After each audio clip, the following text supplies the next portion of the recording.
नमस्कार दोस्तों, स्वागत है आप सभी लोगों का Sonu study classes YouTube channel में। दोस्तों मैं आप लोगों से CERT book class 10th Hindi chapter 2 Tulsidas one पद पर पदांशों पर आधारित प्रश्नोत्तर मैं आप लोगों को इस वीडियो में बताऊंगा। प्रश्न नंबर 1।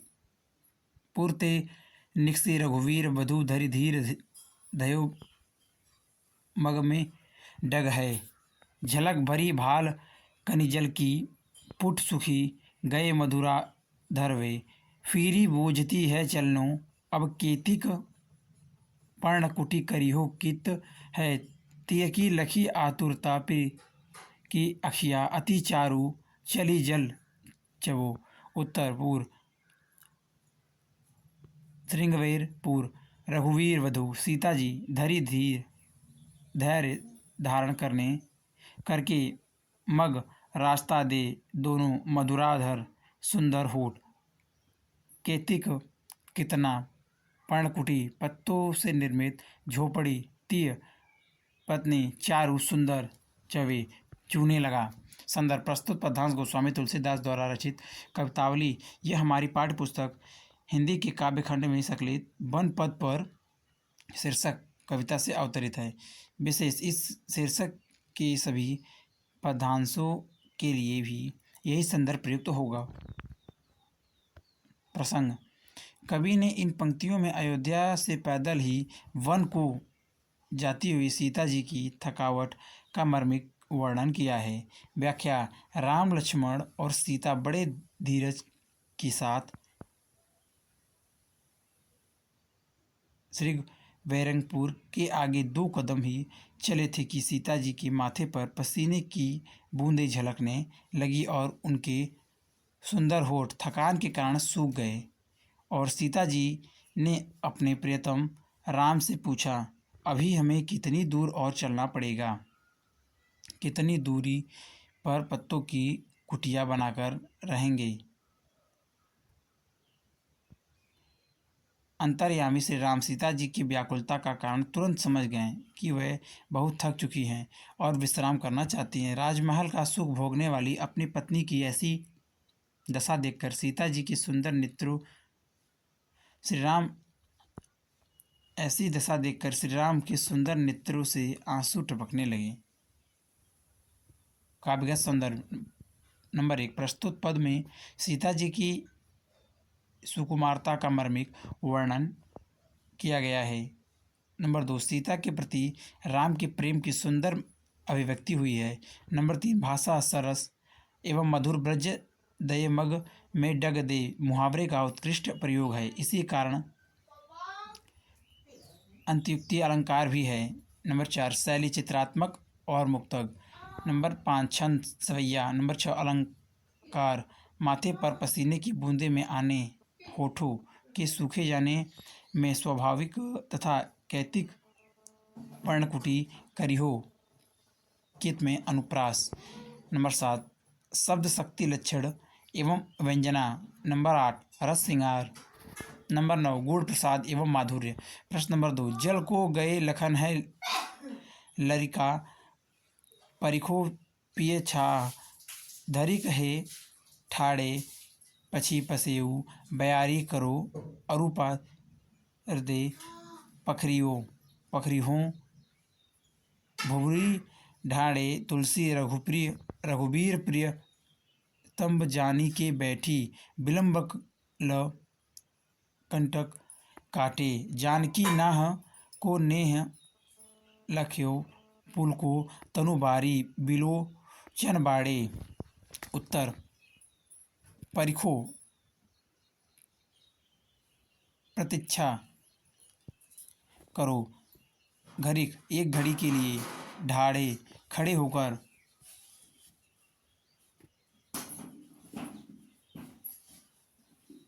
पसेऊ पसीना, ब्यारी हवा, भुभुरी रेत, ढूल डांटे, तपे हुए, विलक लो देर तक कांड़े निकाले नाह नाथ स्वामी पुलको तनु शरीर रोमांचित हो गया विलोचन नेत्र। प्रसंग। इन पंक्तियों में गोस्वामी जी ने सीता जी की सुकुमारता और उनके प्रति राम के असीम प्रेम का सहज चित्रण किया है। व्याख्या: श्री राम जी श्रीगुवेरपुर के आगे चलने पर थक जाती हैं। सीता जी श्रीगुवेरपुर के आगे चलने पर थक जाती हैं। वे विश्राम करने की इच्छा करती हैं। वे श्री राम से कहती हैं कि लक्ष्मण पानी लेने गए हैं, इसलिए घड़ी भर किसी पेड़ की छाया में खड़े होकर उनकी प्रतीक्षा कर लेनी चाहिए। इतनी देर में आपका पसीना पोंछकर हवा कर देगी तथा गर्म रेत पर चलने से आपके पांव जल गए होंगे, उन्हें मैं धो देंगी। श्री रामचंद्र जी यह सुनकर समझ गए कि सीता जी थक चुकी हैं और स्वयं विश्राम करने के लिए कहने में संकोचित रही हैं, इसलिए वह बैठ गए और बड़ी देर तक सीता जी को अधिक समय विश्राम देने के उद्देश्य से बैठकर उनके पैरों में चुभे हुए कांटे निकालते रहे। अपने पति का ऐसा प्रेम देखकर सीता जी पुलकित हो गईं और उनकी आंखों से प्रेम के आंसू टपकने लगे। काव्यगत सौंदर्य। नंबर 1, तुलसीदास जी ने विपत्ति के समय श्री राम और सीता जी के एक दूसरे के प्रति प्रेम और समर्पित भाव का बड़ा ही सुंदर चित्रण किया है, जो कि दाम्पत्य जीवन का एक आदर्श उपस्थित करता है। नंबर 2, गोस्वामी जी ने सीता जी और श्री राम की भावनाओं का पारंपरिक आदान प्रदान बहुत दक्षता से प्रस्तुत किया है। नंबर 3, भाषा ब्रज। नंबर 4, शैली मुक्तक। नंबर 5, छंद सवैया। नंबर 6, रस श्रृंगार। नंबर 7, अलंकार अनुप्रास। नंबर 8, गुण माधुर्य। नंबर 9, शब्द शक्ति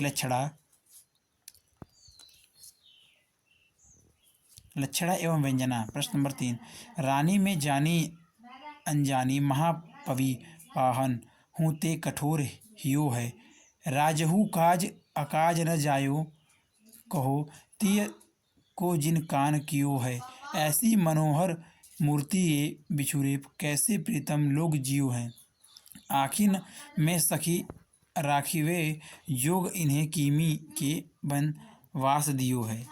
उत्तर: अजानी अज्ञानी, पवि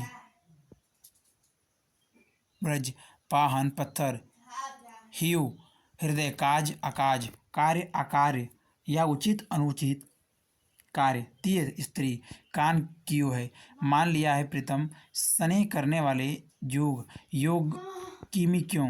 प्रसंग: इन पंक्तियों में कवि ने ग्रामीण स्त्रियों के द्वारा कैकेयी और राजा दशरथ की निठुरता पर व्यंग प्रतिक्रिया को चित्रित किया है। व्याख्या: वन गमन के समय रास्ते में स्थित एक गांव की स्त्रियां राम, लक्ष्मण और सीता के सौंदर्य तथा कोमलता को देखकर रानी कैकेयी को अज्ञानी और ब्रज तथा पत्थर से भी कठोर हृदय वाली नारी बताती हैं, क्योंकि उसे सुकुमार राजकुमारों को वनवास देते समय तनिक भी दया न आई।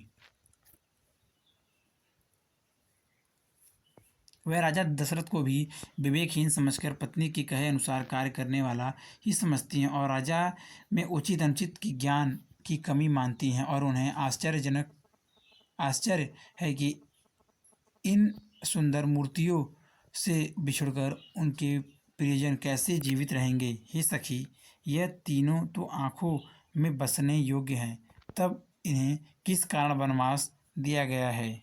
काव्यगत सौंदर्य। नंबर 1, यहाँ कवि ने ग्रामीण बालाओं की श्री राम के प्रति सहृदयता का सुंदर चित्रण किया है। नंबर 2, भाषा ब्रज। नंबर 3, कान भरना और आँखों में रखना जैसे मुहावरे का समावेश। नंबर 4, शैली मुक्तज्ञ। नंबर 5, छंद सवैया। नंबर 6, रस करुण एवं श्रृंगार। नंबर 7, अलंकार ज्ञानी अज्ञानी महा में अनुप्रास, काज अकोज में संभंग पद यमक। नंबर 8, गुण माधुर्य। नंबर 9, शाब्दिक अभिधा लक्षणा एवं व्यंजना। प्रश्न नंबर 4, शीश जटा उर्बाहु विशाल, विलोचन लाल तिरछी सी भोहे, तुन सरासन बाण धरे, तुलसी बन मारग में सुठी सोहे, सादर बरही बार सुभाए, चिते तुम त्यों धर हमरो मन मोहे, पूछती ग्राम बधुसिय सो कहो सावरे से, सखी रावरे को है। उत्तर, विलोचन नेत्र तून तर्क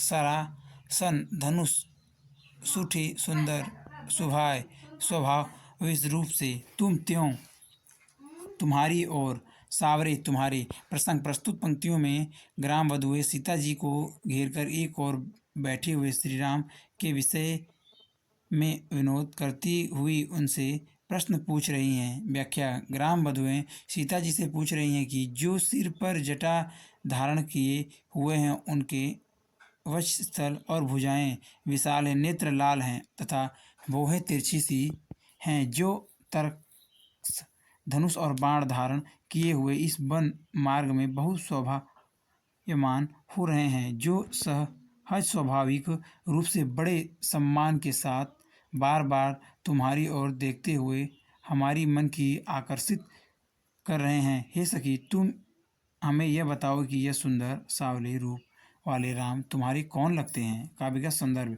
नंबर 1, ग्राम वधुओं ने सीता जी से बहुत सात्विक विनोद से परिपूर्ण स्वाभाविक प्रश्न किया है। ग्राम वधुटियों का वाक्य चातुर्य दर्शनीय है। स्त्रियों की बातों में जो स्वाभाविक व्यंजना होती है उसका बड़ा ही मनोवैज्ञानिक चित्रण है।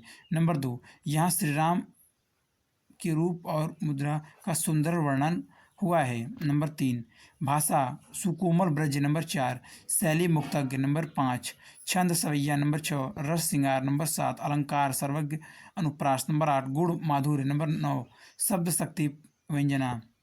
प्रश्न नंबर 5, सुनी सुंदर वेन सुधारस साने, सयानी है जानकी जानी भली, तिरछे करी नैन दे सेन तिन्हें समुझाई कछु, मुस्काई चली, तुलसी तेहि औसत सोहे, सबे अवलोकती लोचन लाहू, अली अनुराग तगाड़ में भानु उदय विसंग विगसी मनु मंजुल कज कली। उत्तर, बेन शब्द सुधार साने अमृत रस में सने हुए सन्यासी, सन सयानी चतुर भली अच्छी तरह से, सेन संकेत अवलोकती देखती है, लाहू लाभ, अली सखी, अनुराग तगाड़ तड़ाग, प्रेम रूपी सरोवर, बिकसी खिल रही है, मंजूल सुंदर कज कमल। प्रसंग, इन पंक्तियों में ग्राम वधुओं से प्रश्न का उत्तर देती हुई सीता जी अपने हाव भाव से ही श्री राम के विषय में सब कुछ बता देती हैं। व्याख्या, ग्राम वधुओं ने श्री राम के विषय में सीता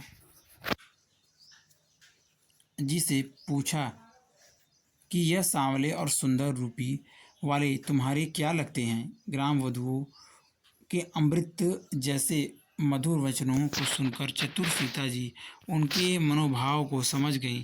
सीता जी ने उनके प्रश्न का उत्तर अपनी मुस्कुराहट तथा संकेत भरी दृष्टि से ही दे दिया। उन्हें मुख से कुछ बोलने की आवश्यकता ही नहीं पड़ी। उन्होंने स्त्रियों चित्त लज्जा के कारण केवल संकेत से ही राम के विषय में यह समझा दिया कि यह मेरे पति हैं। तुलसीदास जी कहते हैं कि सीता जी के संकेत को समझकर सभी सखियां राम के संदर्भ का एकटक देखती हुई अपने नेत्रों का लाभ प्राप्त करने लगी। उस समय ऐसा प्रतीत हो रहा था मानो प्रेम के सरोवर में राम रूपी सूर्य का उदय हो गया हो और ग्राम वधुओं के नेत्र रूपी कमल की सुंदर कलियां खिल गई हों। काव्य का संदर्भ। नंबर 1, सीता जी का संकेत पूर्ण उत्तर भारतीय नारी की मर्यादा लब्ध नेत्र निर्माण की भावना के अनुरूप है। नंबर 2, प्रस्तुत पद में नाटकीयता और काव्य का सुंदर योग है। नंबर 3, भाषा सुलित ब्रज। नंबर 4, शैली चित्रात्मक एवं मुक्तक। नंबर 5, छंद सवैया। नंबर 6, रस श्रृंगार। नंबर 7, अलंकार सुनी सुंदर वेन सुधारस साने सन यानी है जानकी जानी भली में अनुप्रास अनुराग तगाड़ में भानु उदय विकसी मनो मंजुल कंज कली में रूपक उपेक्षा और अनुप्रास की छटा है। नंबर 8 गुण माधुर्य। नंबर 9 शब्द शक्ति व्यंजना। अगर वीडियो अच्छी लगी तो वीडियो को लाइक करें, शेयर करें, कमेंट करें और नेक्स्ट वीडियो के लिए चैनल को सब्सक्राइब जरूर करें। Thank you for watching.